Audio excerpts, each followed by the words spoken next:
ஆண்டவராகிய இயேசு கிறிஸ்துவுக்குள் மிகவும் அன்பாக நேசிக்கப்பட்ட அன்புக்குரிய சகோதர சகோதரிகளே, உங்கள் அனைவருக்கும் நம்முடைய பிதாவாகிய தேவனுடைய நாமத்தினாலும் ஆண்டவராகிய இயேசு கிறிஸ்துவனுடைய கிருபையினாலும் அன்பின் வாழ்த்துக்கள். தேவனுடைய பரிதான கிருபையினாலே இந்த வேதாகம பொக்கிஷம் என்ற நிகழ்ச்சியிலே உங்களை மீண்டுமாக சந்திப்பதில் மிகுந்த மகிழ்ச்சி அடைகிறோம். இன்றைக்கு நாம் தியானிக்க போகிற ஒரு சிறிய வேதாகம பொக்கிஷம், தாவீதுக்கு நம் ஆண்டவரின் உயிர்த்தெழுதலை குறித்து தெரியுமா என்ற தலைப்பில் நாம் தேவனுடைய சத்தியங்களை இன்றைக்கு நாம் தியானிக்க போகிறோம். ஏன் இதை நம்ம எடுத்திருக்கோம் அப்படின்னா, பழைய ஏற்பாட்டு காலத்தில் சில பரிசுத்தவான்களுடைய வாழ்க்கையை நம்ம கவனிக்கும் போது அவங்களுக்கு சில வார்த்தைகள் நம் ஆண்டவராகிய இயேசு கிறிஸ்துவை குறித்த அறிவுகளை பிதாவாகிய தேவன் அவங்களுக்கு என்ன பண்ணிப்பார்னா கொடுத்துருப்பார். உதாரணத்துக்கு மோசே கிட்ட தேவன் சொல்கிறாரு, உன்னை போல் ஒரு தீர்க்கதரிசியை நான் உங்கள் ஜனத்துக்கிட்ட நான் என்ன பண்ணுவேன்னா எழும்ப பண்ணுவேன் அப்படின்னு சொல்லுவார் இல்லையா. அப்போது இதை இயேசு கிறிஸ்து கன்ஃபார்ம் பண்ணுறா பாருங்கள். யோவான் 5ஆம் அதிகாரம் 46ஆம் வசனம், நீங்கள் மோசேயை விசுவாசித்தீர்களானால் என்னையும் விசுவாசிப்பீர்கள், அவன் என்னை குறித்து எழுதியிருக்கிறானே. அப்போ மோசே என்னை குறித்து எழுதியிருக்கிறான்னு யாரையும் சொல்கிறாருன்னா நம்முடைய ஆண்டவரே சொல்கிறார். இன்னும் சில இடத்துல பார்க்கும்போது யோவான் 8ஆம் அதிகாரம் பாருங்கள், யோவான் 8ல் 56ஆம் வசனம், உங்கள் பிதாவாகிய ஆபிரகாம் என்னுடைய நாளைக்கான ஆசையாக இருந்தான், கண்டு களி கூர்ந்தான். பாருங்கள், மோசே இயேசு கிறிஸ்து குறித்து எழுதியிருக்கிறாராம். ஆபிரகாம் என் நாளைக்கான ஆசையாக இருந்தான், என்னை பார்த்து ரொம்ப சந்தோஷப்பட்டார் அப்படின்னு சொல்கிறார்.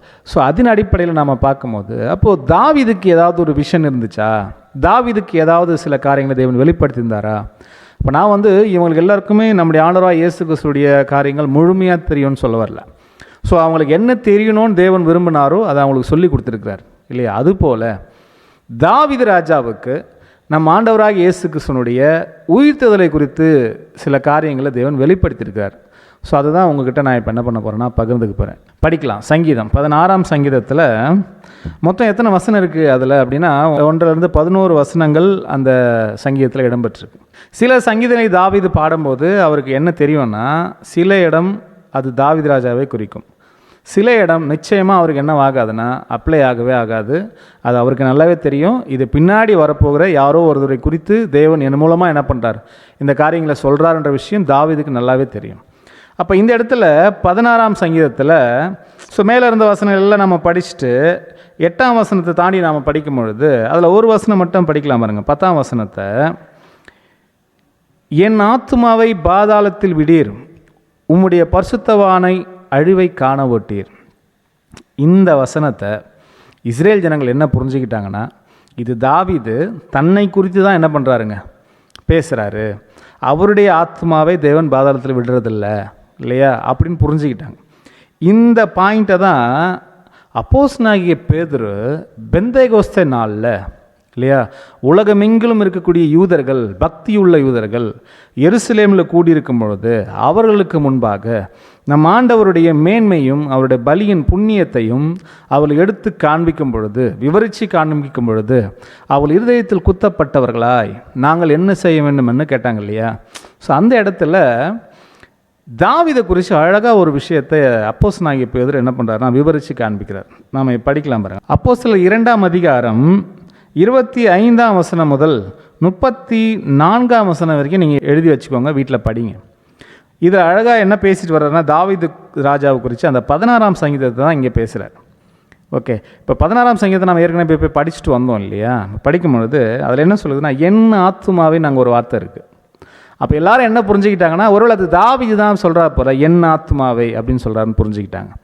அதுதான் என்ன சொல்கிறாருன்னா பேதுரு பாருங்கள், அப்போஸ்தலர் 2ஆம் அதிகாரம் 31ஆம் வசனம், அவன் கிறிஸ்துவனுடைய ஆத்துமா, பாருங்கள் என் ஆத்துமா அங்கே இருந்தது, அவன் கிறிஸ்துவனுடைய ஆத்துமா பாதாளத்திலே விடப்படுவதில்லை என்றும் அவருடைய மாம்சம் அழிவை காண்பதில்லை என்றும் முன்னறிந்து, நல்ல கவனிங்க, முன்னறிந்து அவர் உயிர்த்தெழுதலை குறித்து இப்படி சொன்னான்.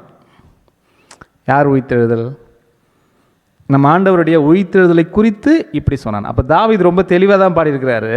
அவர் யாரை குறித்து தான் பேசியிருக்காருன்னா நம்முடைய ஆண்டவராக இயேசு கிறிஸ்து குறித்து தான் பேசியிருக்காரு. அடுத்த வசனம் பாருங்கள், நம்ம படிக்கலாம். 32ஆம் வசனம், இந்த இயேசுவை தேவன் எழுப்பினார், இதற்கு நாங்கள் எல்லோரும் சாட்சிகளாக இருக்கிறோம். அதுலேயே பாருங்கள் 34ஆம் வசனம் பாருங்கள், தாவீது பரலோகத்துக்கு எழுந்து போகவில்லையே இல்லையா? ஏன் இந்த வார்த்தை இங்கே சொல்கிறார், தாவீது இன்னும் பரலோகத்துக்கு எழுந்து போகவில்லைன்னு சொல்லும்போது இங்கே என்ன தெளிவுபடுத்துகிறாருன்னா, என் ஆத்மாவை பாதாளத்தில் விடீர், நம்முடைய பரிசுத்தவான்களின் அழிவை காண ஓட்டின்னு தாவீது பாடியிருக்கிறாரு. ஆனால் தாவீதுடைய கல்லறை இன்னும் கூட இங்கே தானே இருக்குது. அவர் மரிச்சிட்டாரே, அவர் பாதாளத்துக்கு போயிட்டார்ல. அப்போ தாவீது என் ஆத்மாவின்னு சொல்கிறதுல அது கனெக்ட் ஆகலைல்ல, அது தவறாக போகுதில்ல, அது நடக்கவே இல்லையே தாவீதோட லைஃப்பில். அப்போ தாவீது யாரை குறித்து தான் பாடியிருக்கிறார் அப்படின்னா, அவர் இயேசு கிறிஸ்து குறித்து தான் பாடியிருக்கிறாரு. அவர் இன்னும் பரலோகத்துக்கெல்லாம் போகல, அவர் இந்நாள் வரைக்கும் அவருடைய கல்லறை எங்கே தான் இருக்குது, இங்கே தான் இருக்குதுன்னு அதை அழகாக என்ன பண்ணுறாருன்னா பேதுரு அங்கே ஒரு பெரிய பிரசங்கம் பண்ணுறார்.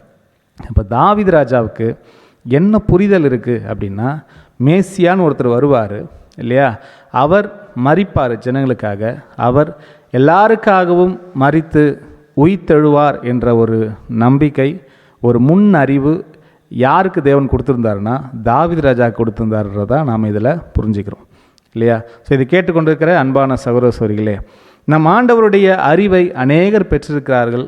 நாமும் அந்த அறிவை இந்த காலத்தில் நாம் இயேசு கிறிஸ்து வாழ்ந்த காலத்துக்கு பின்னாடி இருக்கிறதுனால, நாம் இயேசு கிறிஸ்துடைய வாழ்க்கைக்கு பின்னான காலத்தில் வாழ்ந்திருக்கிறதுனால, நாம் அவரை குறித்தும் அவரை அனுப்பினவரை குறித்தும் அறிந்து கொள்வது நம்முடைய தலையாய கடமை.